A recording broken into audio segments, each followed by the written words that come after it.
370 के खात्मे पर सुप्रीम मोहर, अमन के दुश्मनों को सुप्रीम पैगाम, विकसित भारत के साथ दौड़ेगा कश्मीर, अलगाव का चैप्टर क्लोज। सुप्रीम कोर्ट से सोमवार को मोदी सरकार को बड़ी राहत मिली है। सुप्रीम कोर्ट ने जम्मू कश्मीर से अनुच्छेद 370 हटाने के फैसले को बरकरार रखा है।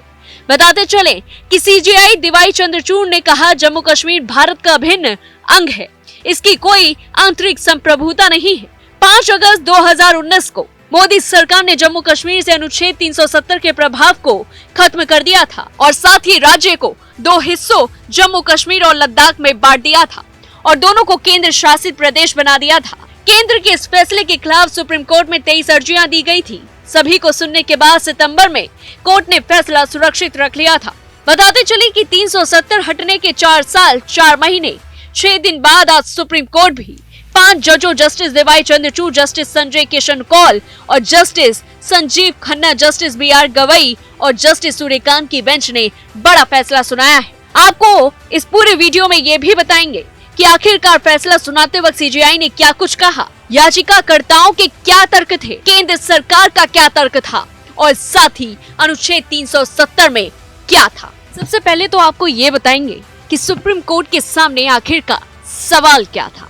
देश की सबसे बड़ी अदालत के सामने इस फैसले तक पहुंचने से पहले कुछ सवालों का जवाब तलाशना जरूरी था। पहला सवाल ये कि क्या अनुच्छेद 370 संविधान में स्थायी प्रावधान बन गया। दूसरा सवाल कि यदि यह एक स्थायी प्रावधान बन जाता है तो क्या संसद के पास अनुच्छेद 370 में संशोधन करने की शक्ति है। तीसरा सवाल ये कि क्या संसद के पास राज्य सूची के किसी आइटम पर कानून बनाने की कोई ताकत नहीं। चौथा सवाल ये कि संविधान सभा की अनुपस्थिति में धारा 370 को हटाने की सिफारिश कौन कर सकता है। याचिकाकर्ताओं ने क्या तर्क दिए, चलिए आपको वो भी बताते हैं। मोदी सरकार के इस फैसले के खिलाफ याचिका दायर करने वालों का तर्क था कि भारत का संविधान जम्मू कश्मीर के संदर्भ में किसी भी कानून में बदलाव करते समय राज्य सरकार की सहमति को अनिवार्य बनाता है।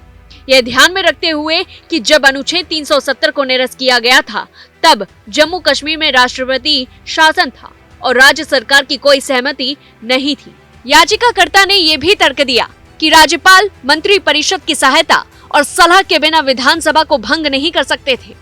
याचिकाकर्ताओं ने तर्क दिया कि केंद्र ने जो किया है वह संवैधानिक रूप से स्वीकार्य नहीं है और अंतिम साधन को उचित नहीं ठहराता है। केंद्र सरकार का क्या तर्क था। याचिकाकर्ताओं के तर्क की काट में केंद्र सरकार ने भी जमकर दलीलें दी। केंद्र ने तर्क दिया कि संविधान के तहत निर्धारित उचित प्रक्रिया से कोई उल्लंघन नहीं हुआ है और केंद्र के पास राष्ट्रपति का आदेश जारी करने की शक्ति थी। केंद्र ने यह भी तर्क दिया कि याचिकाकर्ताओं ने जो आरोप लगाया है उसके विपरीत जिस तरीके से अनुच्छेद 370 को निरस्त किया गया था उसमें कोई संवैधानिक धोखाधड़ी नहीं हुई थी। केंद्र ने तर्क दिया कि 2 अलग अलग संवैधानिक अंग राष्ट्रपति राज्य सरकार की सहमति से जम्मू कश्मीर के संबंध से संविधान के किसी भी हिस्से में संशोधन करने की शक्ति रखते हैं। चलिए अब आपको बता दें कि आखिरकार अनुच्छेद 370 में क्या था। अनुच्छेद 370 भारत के संविधान का एक ऐसा प्रावधान था जो कि जम्मू कश्मीर राज्य को विशेष दर्जा देता था। संविधान से मिली उसे विशेष दर्जे की वजह से धरती का स्वर्ग कहे जाने वाले सूबे पर संविधान की उपयोगिता भी काफी हद तक सीमित हो जाती थी। संविधान के अनुच्छेद 1 के अलावा कोई अन्य अनुच्छेद जम्मू और कश्मीर पर लागू नहीं होता था। संविधान का अनुच्छेद 1 कहता है कि भारत राज्यों का एक संघ है, बाकी जम्मू कश्मीर का अपना अलग संविधान था। वैसे तो अनुच्छेद 370 भारत के राष्ट्रपति को यह अधिकार देता था कि वो जरूरत पड़ने पर किसी भी बदलाव के साथ संविधान के किसी भी हिस्से को राज्य में लागू कर सकते हैं, मगर यहाँ भी एक शर्त थी कि इसके लिए राज्य सरकार की सहमति लेनी जरूरी है। इसमें यह भी कहा गया था कि भारत संसद के पास केवल विदेश मामलों, रक्षा और संचार के संबंध में राज्य में कानून बनाने की शक्तियां हैं। आपको क्या लगता है 370 को लेकर जो फैसला सुनाया गया है उस पर आपकी क्या कुछ राय है, हमें कमेंट बॉक्स में जरूर बताएं। और ऐसी तमाम बड़ी खबरों से जुड़े रहने के लिए देखते रहिए दैनिक हिंद।